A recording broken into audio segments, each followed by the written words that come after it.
Ibu sudah ketemu bahasa Mandarinya Yeskiel itu? Ya, ayat 16 ada kata dilindungi nggak kalimat terakhirnya? Ya, nanti dilihat. Saudara, saya lanjutkan. Coba lihat ini. Tapi gereja sekarang membalik dengan berani berkata, kita biarkan yang satu, kita urus yang 99. Kenapa? Karena ini orang kaya semua. Jawab iya atau tidak? 99 itu yang gemuk dan yang kuat tadi itu sudah selamat, sudah mapan. Kenapa diurus terus? Harusnya kita keluar cari yang satu terhilang itu. Urus mereka. Jangan suruh mereka datang ke kita. Kita harus pergi ke tempat mereka. Ini hukum. Dan ini perintah. Betul tidak, saudara? Jangan dibalik-balik perintah itu. Mengapa Tuhan, I will destroy the strong and the fat. Lanjutkan, Yeskiel 34, masih 16 bagian terakhir. Aku akan mengembalakan mereka dengan sebagaimana seharusnya. Ayat 17, ngeri nih, ngeri saudara. Dan hai kamu, siapanya? Domba-dombaku. Beginilah firman Yahweh Tuhan. Sungguh aku akan menjadi hakim di antara domba dengan domba, dan di antara domba jantan dan kambing jantan. Apakah belum cukup bagimu? Ini yang gemuk dan yang kuat tadi. Apakah belum cukup bagimu? Ayat 16, ayat 18. Bahwa kamu menghabiskan padang rumput yang terbaik. Mesti pulakah kamu injak-injak padang rumput yang lain-lain dengan kakimu? Belum cukup bahwa kamu minum air yang jernih. Mesti pulakah yang tinggal itu kamu kerukan dengan kakimu?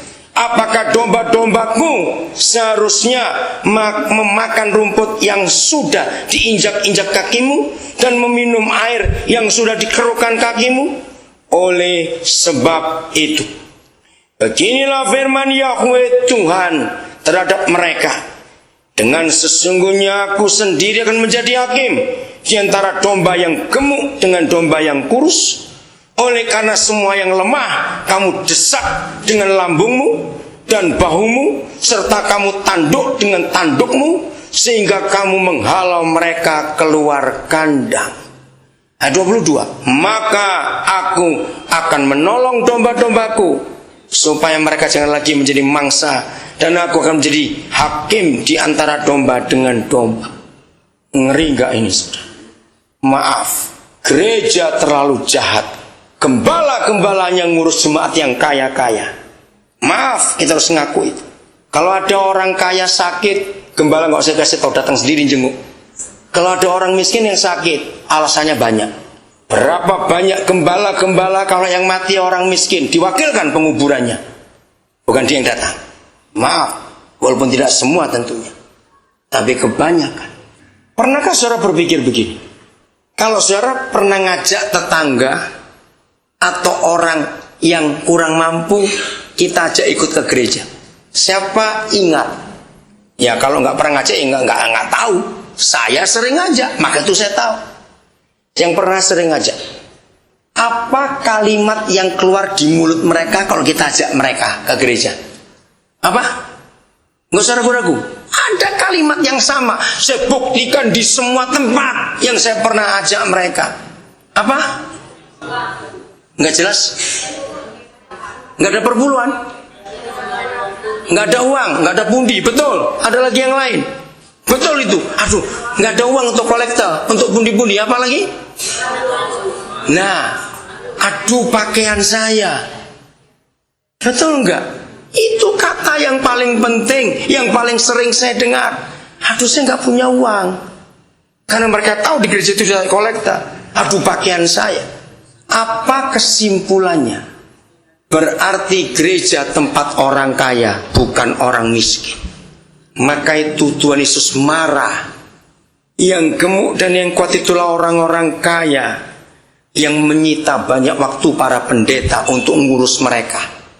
Pendeta sibuk memberi makan yang gemuk dan yang kuat, rumputnya dihabiskan oleh mereka, tapi yang miskin-miskin ditinggalkan. Ini ribuan tahun yang lalu sudah ada firman seperti ini. Kenapa kita nggak mau belajar akan kebenaran ini? Saudara, Bagaimanapun juga negara itu sekaya apapun juga, jumlah orang miskin tetap jauh lebih banyak daripada jumlah orang mampu. Ya atau tidak? Berarti dunia ini tetap jumlah terbanyak adalah orang miskin. Di negara manapun juga, apalagi di negara miskin. Saya mau tunjukkan satu ayat. Betapa Paulus yang baru bertobat saja sudah punya konsep itu. Galatia 2:10. Mari kita lihat. Benar? Pikirkan ini. Kalau saudara lihat judulnya, kesaksian Paulus tentang dirinya. Jadi ini baru-baru dia bertobat, karena dia baru diakui oleh rasul-rasul yang lain. Tapi pada akhirnya pun dia ngomong begini, hanya di dalam peraturan tata bahasa apapun juga, sebuah kalimat yang dimulai dengan kata penghubung hanya, itu sulit dimengerti. Hanya berarti sudah nggak ada yang lain, cuma ini. Betul tidak? Apapun kesibukan kita, gereja, jangan lupa hanya. Ayo baca sama-sama. 1, 2, 3. Hanya kami harus tetap mengingat orang-orang miskin. Dan memang inilah yang sungguh-sungguh kuusahakan melakukannya. Bayangkan, harus tetap mengingat.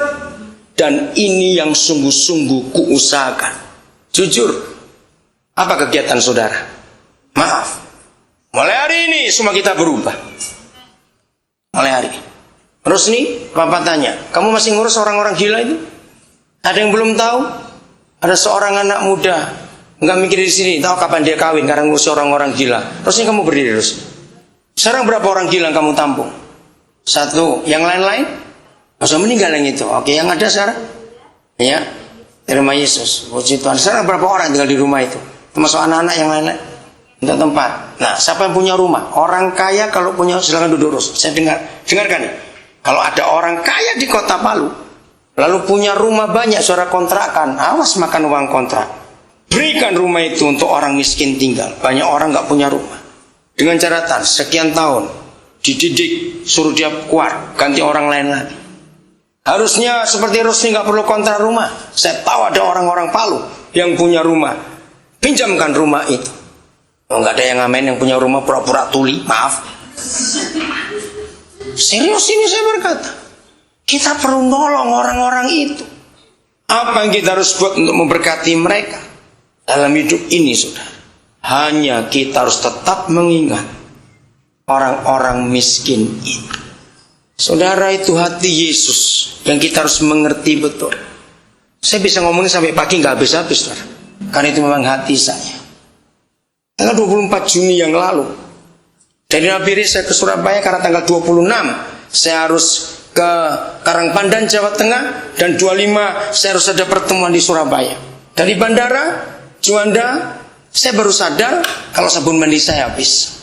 Istri saya nggak ikut. Lalu saya bilang pada sopir taksinya, Pak, nanti kalau kelihatan Indomaret atau Alfamart berhenti sebentar. Yang di mana, Pak? Ditanya. Terserah, pokoknya ke arah rumah. Setelah jalan, nggak jauh dari rumah, bilang, Pak, itu ada Alfamart. Itu ya boleh belok. Begitu saya turun, saya ketemu seorang. Namanya Ferry, saya kenal dia. Waduh, Koden, saya lama cari Koden, nggak ketemu. Saya bilang, habis kamu cari Surabaya yang saya tinggalin Nabire kok. Saya guyon begitu. Perkataannya Koden mau anak enggak? Mau. Anaknya siapa? Enggak tahu, saya nemu di jalan. Saudara, orang-orang itu tahu pelayanan kami. Saya nggak akan pernah menolak anak yang diberikan. Ada di mana sekarang? Ada di rumah. Kamu naik apa sekarang? Jalan kaki. Mau rumahnya dekat dengan situ. Ayo naik taksi sama Koden. Lalu saya mampir ke rumahnya. Anak laki umur 18 tahun. Terus saya tanya, papamu mana? Mati om, dia bilang. Mamamu hilang. Loh, kok hilang? Ya udah, ayo ikut om sekarang ke rumah. Dia cuma punya pakaian berapa potong. Saya tanya, Fer, kamu ketemu di mana? Di jalan. Anak ini gelandang di jalan. Lalu saya lihat, saya panggil. Nah, ternyata dia di panti asuhan. Malam itu, saya peluk dia, saya bilang, kamu panggil papa kepada saya mulai hari ini. Terus saya cerita, saya tanya, gimana? Memang hilang om mama saya, nggak tahu di mana. Papamu kapan mati? Sudah lama. Kamu dari mana? Panti asuhan. Panti asuhan mana? Loh, Mami Esther. Saya bilang, iya. Saya langsung telepon. Saya bilang, Esther, Koden nemu anakmu ini loh. Yang siapa? Saya sebut namanya. Loh, kalau bisa ketemu di mana? 2 bulan lalu dia lari dari asrama, dari panti asuhan itu. Ibu sudah ketemu bahasa Mandarinnya Yeskiel itu? Ya, ayat 3:16 ada kata dilindungi nggak kalimat terakhirnya? Ya, nanti dilihat. Saudara, saya lanjutkan. Coba lihat ini. Tapi gereja sekarang membalik dengan berani berkata, kita biarkan yang satu, kita urus yang 99. Kenapa? Karena ini orang kaya semua. Jawab iya atau tidak? 99 itu yang gemuk dan yang kuat tadi itu sudah selamat, sudah mapan. Kenapa diurus terus? Harusnya kita keluar cari yang satu terhilang itu. Urus mereka. Jangan suruh mereka datang ke kita. Kita harus pergi ke tempat mereka. Ini hukum. Dan ini perintah. Betul tidak, saudara? Jangan dibalik-balik perintah itu. Mengapa Tuhan I will destroy